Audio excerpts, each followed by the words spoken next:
Our company is SapientX. It was founded 6 years ago, but on top of work that our earlier company, Planet 9, had begun way back in 1995. That's right.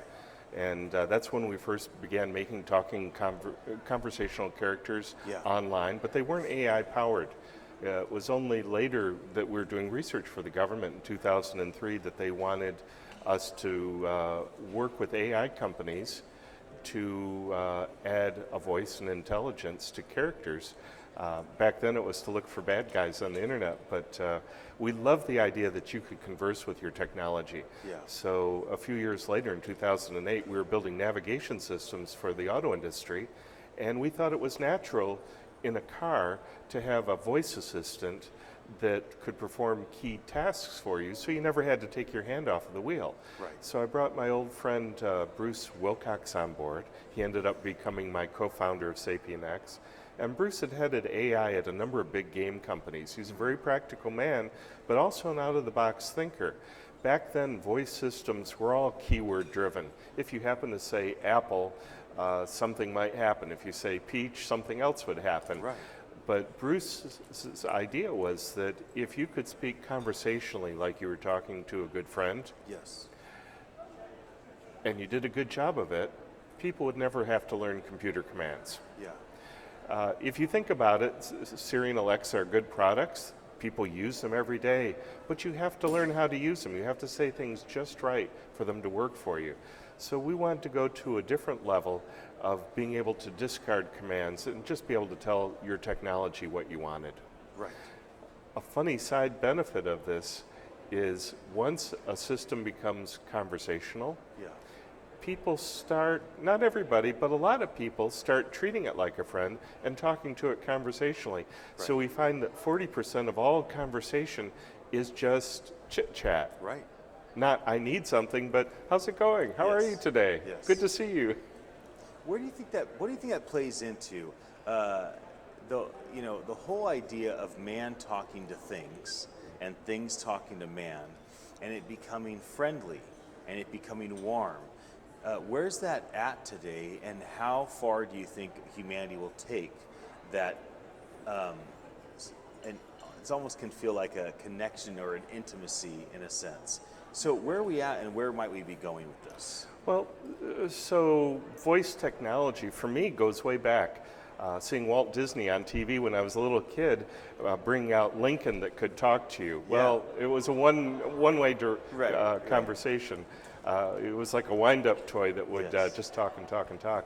But that sort of planted the seed, the notion that it was possible to talk to your technology. Now, where we are today, there's 4 key things in the technology stack that we use to make technology talk. First thing is the avatars. The avatars today are beautiful. We're doing a really good job with the avatars. We're maybe at 90% lifelike. Right. Many of my friends that I show our avatars to, they go, that's not a real human? Okay, so that's pretty good. The second thing is the synthetic voice. Yes. Maybe you saw the stuff last year that Google put out. It was wonderful. What they didn't tell everybody was it was running on a supercomputer, but in time, that will find its way onto your mobile phone. That's right. So maybe in synthetic voice, we're at 90%. Yes. Conversationally, we're doing better and better each year. Possibly we're at 70%, maybe 60%. Right. The toughest thing, it turns out, is to get the animation right. There's a lot of nuances that I'm expressing as I'm talking to you right now. And whether you know it or not, your brain is processing all of that subliminally, and it's part of our conversation. Right. It's the unspoken part of our conversation. And if we screw that up in a synthetic character, you know it, and I know it. Yes. It's not good. We're maybe at 10%. We're just at the beginning of making really well animated characters. So that's something our team's working hard on. We've got a lot of work to do, but we're busy working on it right now. Are there companies right now in that regard that are inspirational to you? So for instance, Jensen has tried to do some advanced things at NVIDIA. Zuckerberg's trying to do some advanced things with the Oculus Quest at Meta. There's a bunch of independent companies like SapientX that are really going after this. When you look at the field of competitors and peers and collaborators. What do you see that you're excited about that's out there right now? So I had mentioned Disney as being an early inspiration. Then later, one of our team members came from Pixar. Martin Reddy was heading up tool development there, and he was part of our team back in 2008. We took a lot of inspiration from the Pixar team. Martin would invite me over, and I'd see the wonderful sketches being developed of Nemo and things like that at the time. That inspired me. So later, and this is 5 years ago, we brought Alex Hessler out of Pixar. He headed up our high-resolution character work. Now, Alex had actually worked on the Avatar movie.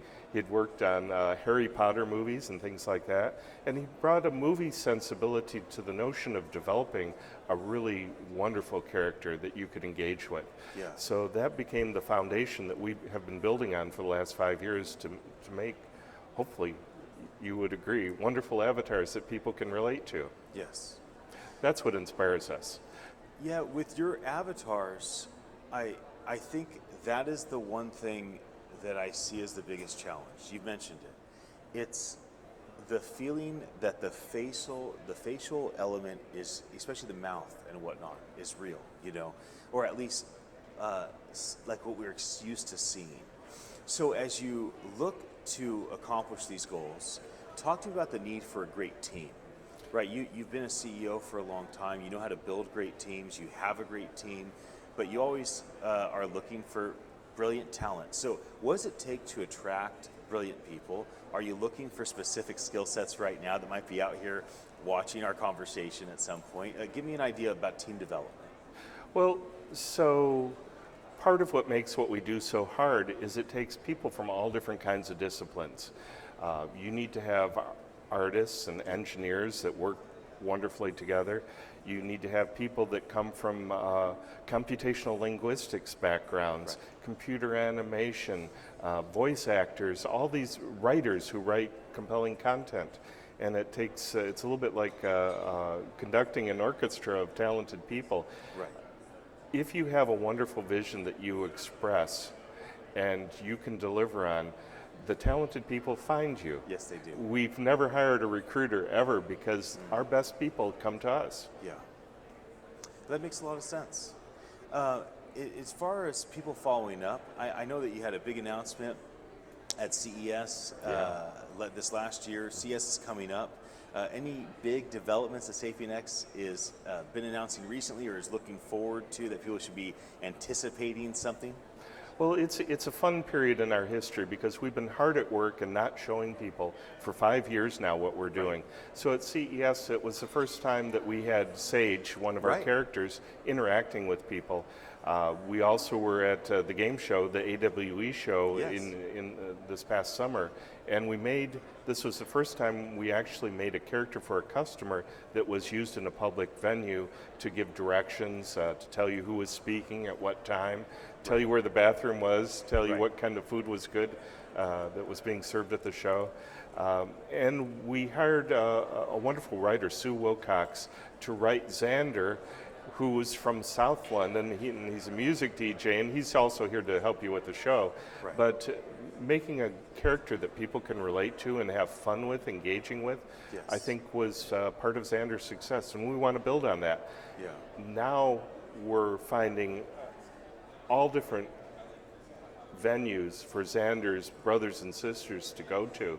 So whether it's at a hospital, an auto showroom, at Lowe's, or even we're making a system right now called Anna for the Edmonton airport to help you find your flight or tell you where your lost baggage is or whatever. There's a lot of very wonderful uses that these characters can serve, and they can do it 24 hours a day. Yeah, it's wonderful. Well, before we wrap, what's it like being here at Voice 22 with 1,000 people that are all building this industry? We're so glad to have SapientX be a part of it, but not everybody joined us. So tell me, why is it valuable to be here for you and your company, and why should others consider joining us in the future? Well, first of all, I love being back in Washinton, D.C. Yes. It was my home away from home for years and years. I haven't been traveling much in the past couple of years because of the COVID stuff, so it's good to be out of the house. But it's also good to be surrounded by brothers and sisters who are hard at work building technologies and working with customers in voice systems. Yeah. And it's always great to come to this show, and we look forward to the next one. Yeah, well, we do as well. So Thank you. glad that you came to sit down. Thank and you have a so much. conversation with me. Absolutely. It was great. Yes. Thanks, everyone. Yeah, anybody that's watching, thanks for your attention. My name's Ian Utile. I'm the CEO at attn.live. We'll be back again with more of these fireside chats here at Voice 22 in Washington, D.C. And until then, have a happy day.